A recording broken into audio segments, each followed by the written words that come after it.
Good evening, Chester P. Chattington.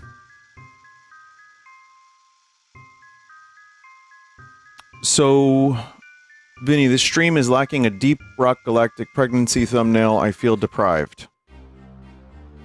So I saw Ray's reaction to the thumbnail, and I do wonder if he thinks I made that myself, which I didn't. I don't know. Do I have to talk about this? Well, anyway, mistakes were made.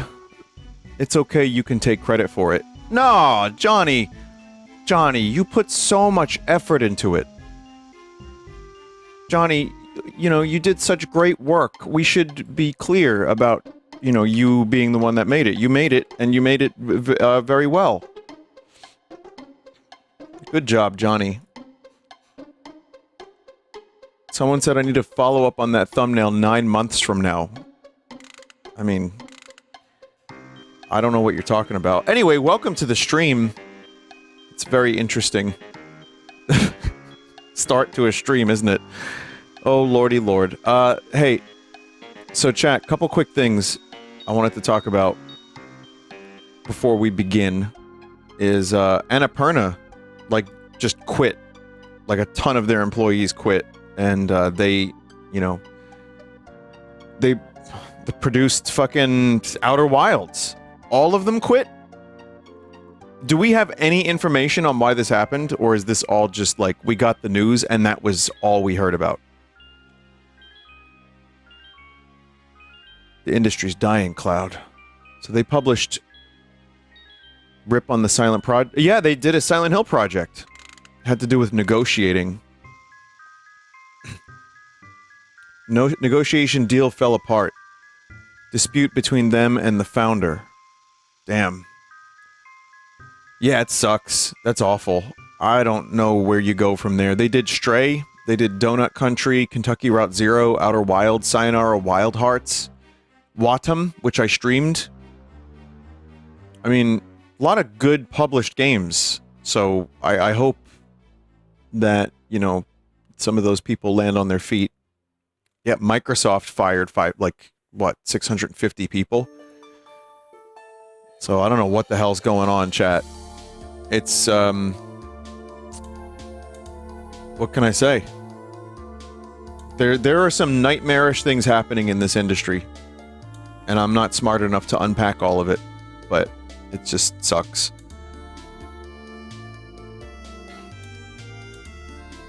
So there was something else I wanted to talk about, actually, and I completely forgot. Oh, the Elden Ring DLC patch. So, I wanted to talk about that for a second.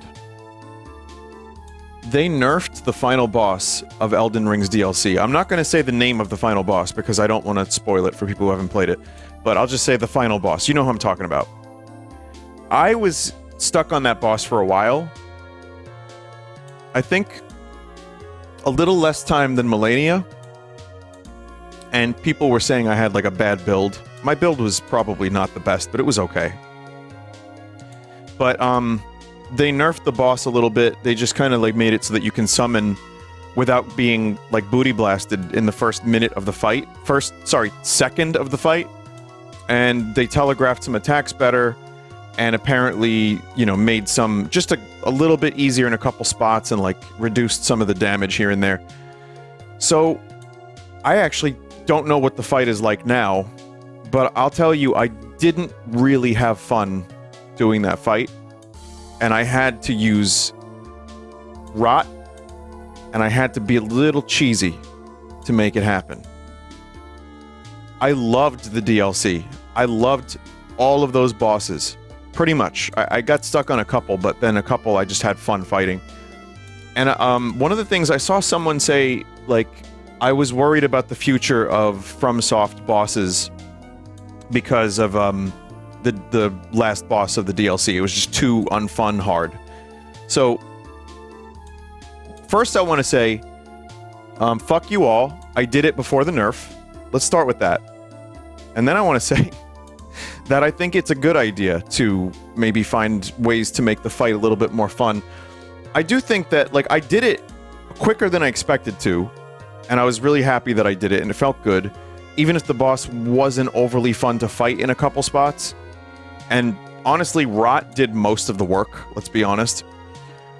But I like the decision from FromSoft to say, hey, you know, we made this boss a little too fucked up. Maybe we can find a couple ways to make it more fun.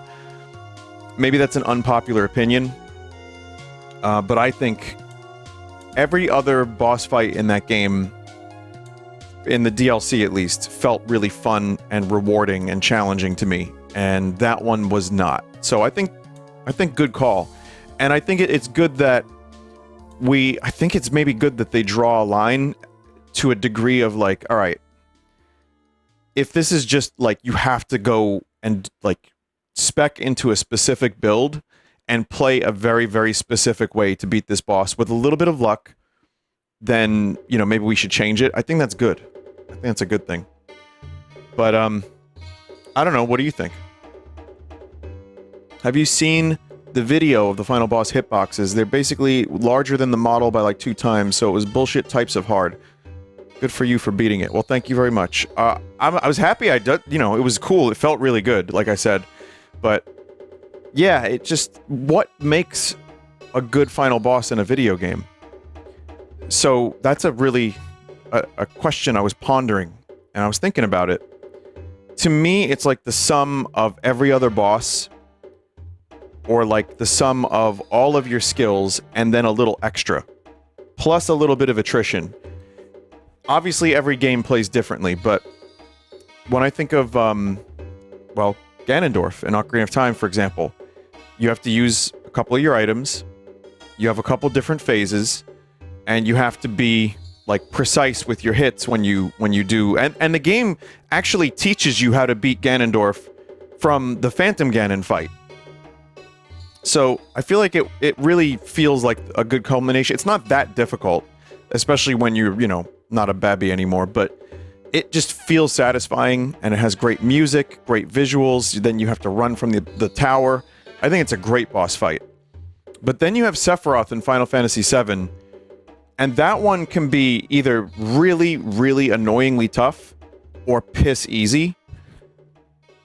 If you did like the Ruby and Emerald weapons, and then you go fight Sephiroth, like, I think they give him more health, but if you summon Knights of the Round... Oh, if you have Knights of the Round, he gets more health, I think. But it's still not that hard. So it depends on like, if you just grind a little bit, you can do a final boss easily. So how do you make a game where you get to have your own freedom to level up how you want? How do you make a game where you get to equip your character, grind, and like really deck yourself out, and then have a satisfying final boss that wraps everything up nicely? So I think about these things, chat. I ponder them, and I don't have good answers, and that's why I don't make games. What about Majora's Mask final boss and the Fierce Deity Mask? You know, before we begin Silent Hill 4, I will actually talk about that for a minute, because that's a very good point. If you do, like, everything in Majora's Mask, you get a mask that makes the game, the final boss, stupidly easy. On some level, it's like a victory lap, and it's like, here's your reward for doing everything, and have fun, and you could just fucking destroy Majora with the Fierce Deity Mask. I feel like doing that as a kid, it felt like good, and it wasn't till years later that I defeated Majora without the Fierce Deity Mask. And it was a much more difficult fight, obviously. I think at that point it's purely like symbolic and just to wrap up the story, which is okay too. But what about this? You get the Fierce Deity Mask, and if the game had more time in development, which it didn't, it was kind of rushed, maybe there could have been a way for the mask to unlock a harder fight after Majora. And then using that, you could fight, like, the super boss of the game. I think that would have been cool. But, yeah. The moon itself. There you go. and get the good ending. Well, a lot of games have that kind of thing where it's like you get a good ending, but then you have a better ending. Even FromSoft did it with Armored Core. You had to beat that game like 3 times, the most recent Armored Core, which I didn't do, and I was fine with that. Pokemon games have, like, Arceus I completed, but I didn't do all the extra stuff after the first ending, and chat was like, Vinny, the game is just getting started. So there's so many different ways to go about a final boss that is satisfying. And I like a boss fight that takes me a while to complete. I don't necessarily like a cheesy, terrible one, but if the ending is good, I don't mind. Like, you fight an easy boss a lot in games, and it's still rewarding to get there. Here's the trick, chat. Here's the trick. Good ending music. Chrono Trigger has it. Mario World has it. Link to the Past has it. I could go on and on and on.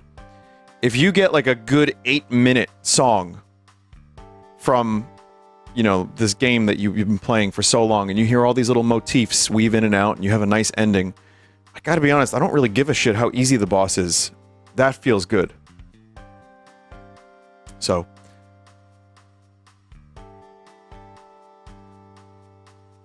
give me 1 second, chat.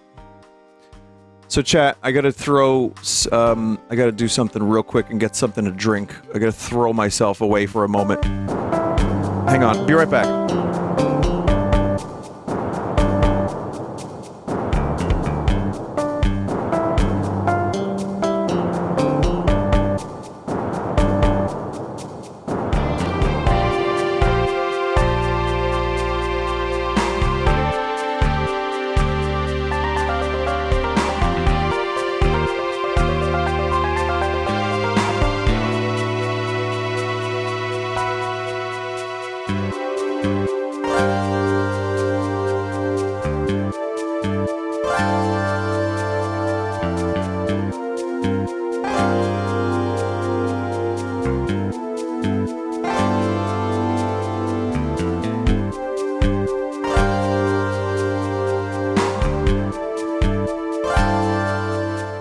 Okay, I realized that my water bottle is empty.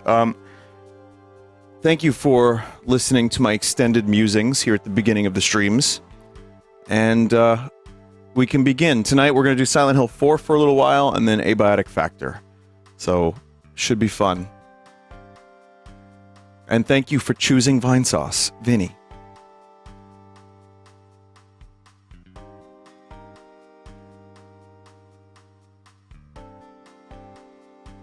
All right, let me open GOG.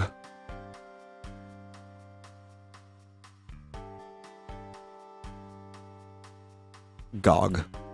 That's funny. Vinny, say Final Fantasy VIII is better than 7.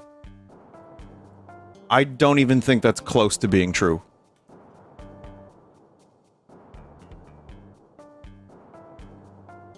And I say that as someone who does love Final Fantasy VIII. So.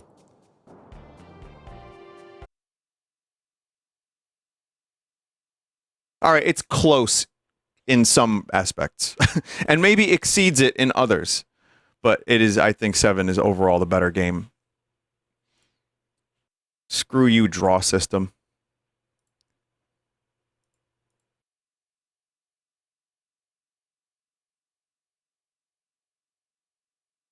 But 9 is best, right? Yes.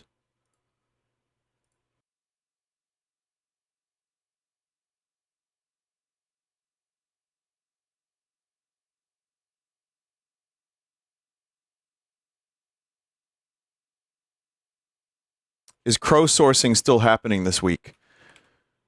I've forgotten every single time. Chat, my mouse is not locked in properly. Hang on. I think I have to quit the game. Could do it Sunday. Apparently it's fixed.